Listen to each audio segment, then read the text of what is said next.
რუბრიკაში კვირის თემა ვისაუბრებთ ოკუპირებულ აფხაზეთში ეგრეთ წოდებულ მთავრობასა და ეგრეთ წოდებულ ოპოზიციას შორის დროებითი დაზავების შესახებ.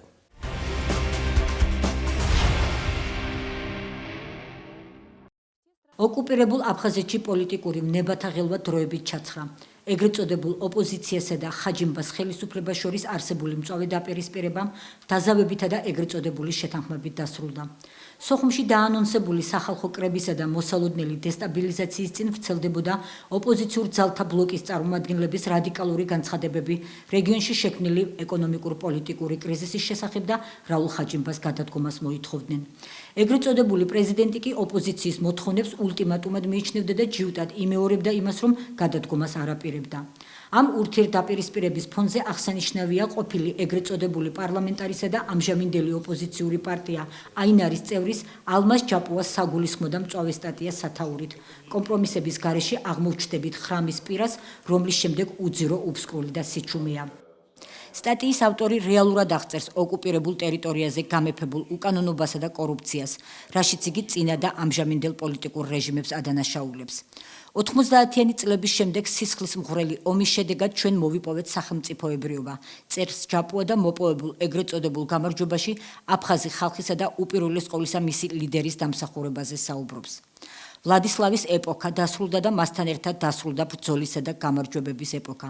ამბობს ჯაპუა და მიმდინარე პერიოდს ხელიდან გაშვებული შესაძლებლობებისა და უმიზნო ცხოვრების ეპოქად მოიხსენიებს. უკანასკნელი დღე, როცა ჩვენ ყველა ერთად გახარებულნი ვიყავით, ეს იყო, როცა ჩვენი დამოუკიდებლობა აღიარეს. როგორც იქნა დიდმა რუსეთმა ჩვენსკენ იბრუნა პირი და გამოგვიწოდა დახმარების ხელი. იგი მზად იყო გამხდარიყო მთავარი მოკავშირე და მეგობარი. გვეგონა ჩვენი ხელმძღვანელობა, რომლებსაც ჰქონდათ დახმარება დიდი სახელმწიფოსგან, წაგვიყვანდნენ ნათელი მომავლისკენ და ჩვენ ცხოვრებას უკეთესობისკენ შეცვლიდნენ, მაგრამ რაღაც ისე არ წავიდა. აღნიშნავს იმედგაცრუებული ჯაპუა და დანანებით დასძენს მეგობარსა და მოკავშირეს მოვახვიეთ ისეთი ურთიერთობა, სადაც ჩვენივე თავი გამოვიყვანეთ წვრილმან კმაყოფაზე მყოფ ხალხად. 8 წლის განმავლობაში, რაც ჩვენი დამოუკიდებლობა აღიარეს, ერთი ნაბიჯით წინ არ წავწეულ ვართ. არც ერთმა ხელისუფლებამ, არც წინამორბედმა და არც ამჟამინდელმა არ გააუმჯობესა ჩვენი ყოფა.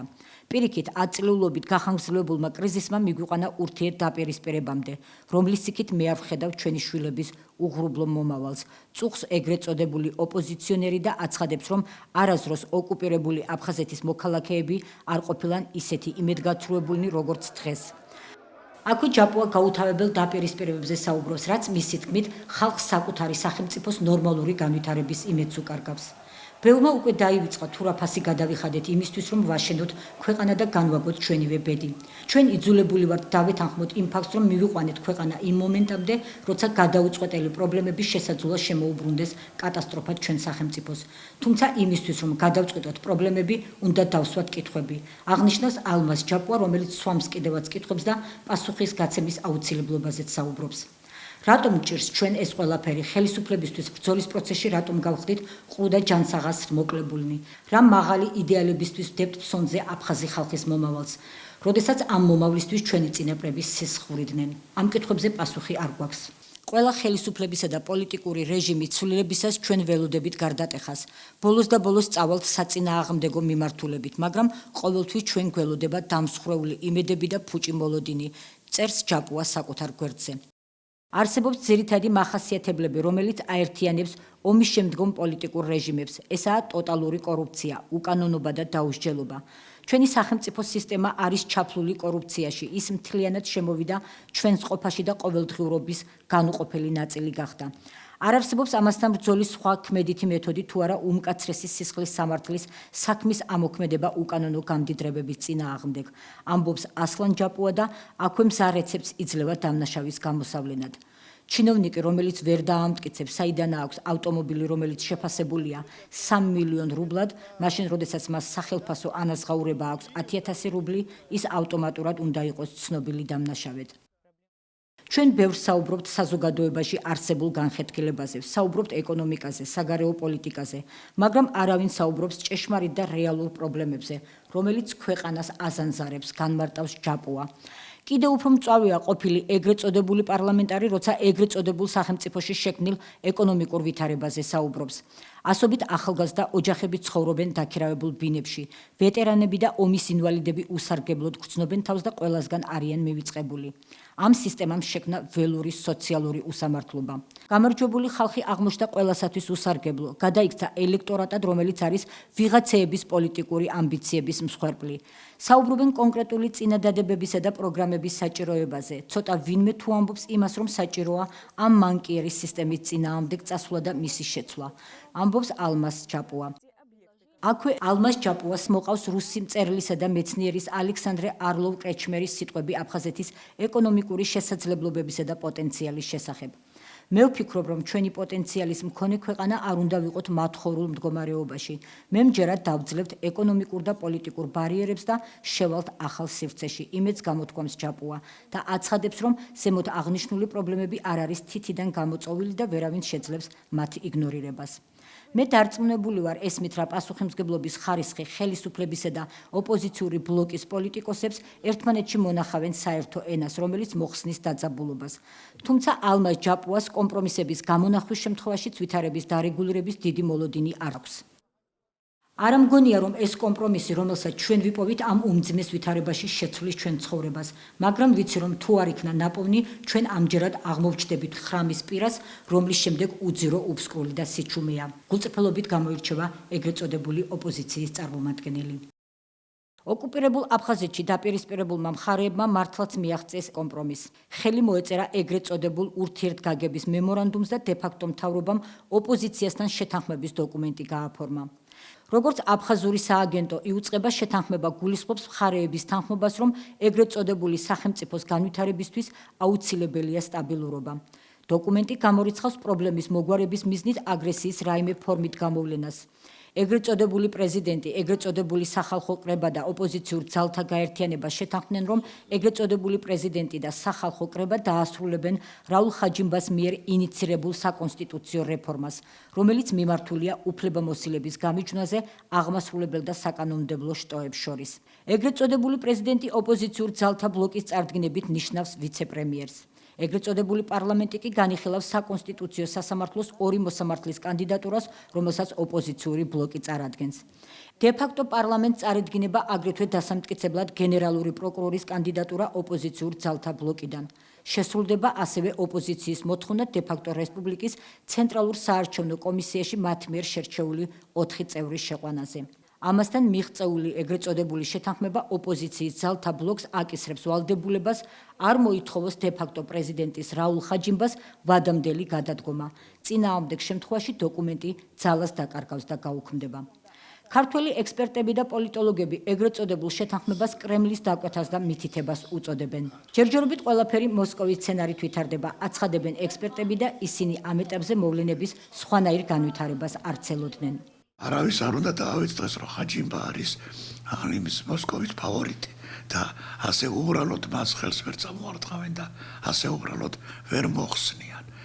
ეს შეთანხმება ზუსტად ამაზე მეტყველებს. ჩაერია მოსკოვი და მოაწესრიგა მათ შორის ურთიერთობები, დაუთმობათ გარკვეული თანამდებობები ოპოზიციას, ამცახარას ბლოკს და ამით ჩაწყნარდა ყველაფერი. ისე განვითარდა ყველაფერი, როგორც დაგეგმა მოსკოვმა და როგორც უნდოდა მას. სიტუაციას აკონტროლებს მოსკოვი თავიდან ბოლომდე.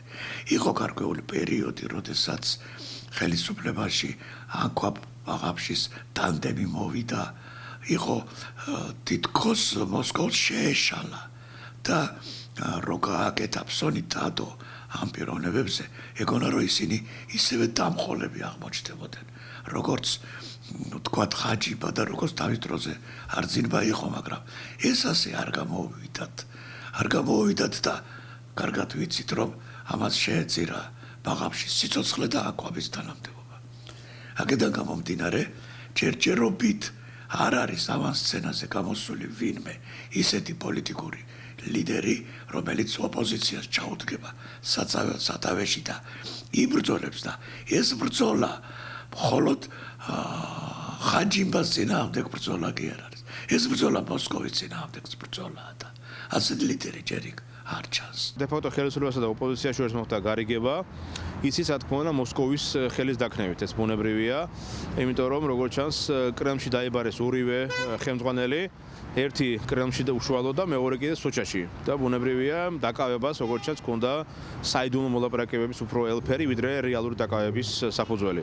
აქედან გამომდინარე როგორც ჩანს საუბარი იმაზე რომ რუსეთი შეუწყვითავს აფხაზეთს იმ ეკონომიკურ დახმარების და იმ ფინანსურ დახმარების აღმოჩენას თუ არ მოხდებოდა ამ კრიზისის დარეგულირება და რა თქმა უნდა აფხაზეთის დღევანდელმა ზოგადმა ხელისუფლებამ როგორც ოპოზიციამ ისე მმართველმა ძალამ ჩათრევას ჩაყოლა ამჯობინეს.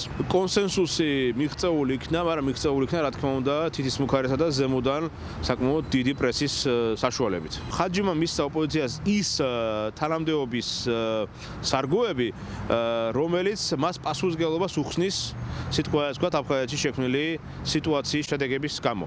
ანუ ვინმის მახეში მოხდა ხაჯიმბა ბჟანიას თუ ბჟანია ხაჯიმას მახეში ეს კიდევ გასარკვევია, მაგრამ ფაქტი ესეა. პოლიტოლოგები ალმაზ ჯაპუას სტატიასაც გამოეხმაურნენ. ლევან კიკნაძის თქმით, ეგრეთ წოდებული ოპოზიციის წარმომადგენელს ოკუპირებულ აფხაზეთში კრიზისის აღმოფხვრისა და ეგრეთ წოდებული სახელმწიფოს განვითარების სურვილი აქვს. თუმცა ავიწყდება ის, რომ სანამ რუსეთში მოკავშირეს და მეგობარს ხედავს, ეს შეუძლებელია. ვახტანგ მაისაია კი გაწვრილებული აფხაზი პოლიტიკოსის სტატიაში სასიკეთო გზავნილებსაც ხედავს. ის პრაგმატულად მოაზროვნე ხალხი და რომელსაც მართლაც უნდათ ვითარების გამოსწორება აფხაზეთში, მათ ის ეშლებათ, რომ არიციან საით წავიდნენ და ვის მიმართონ.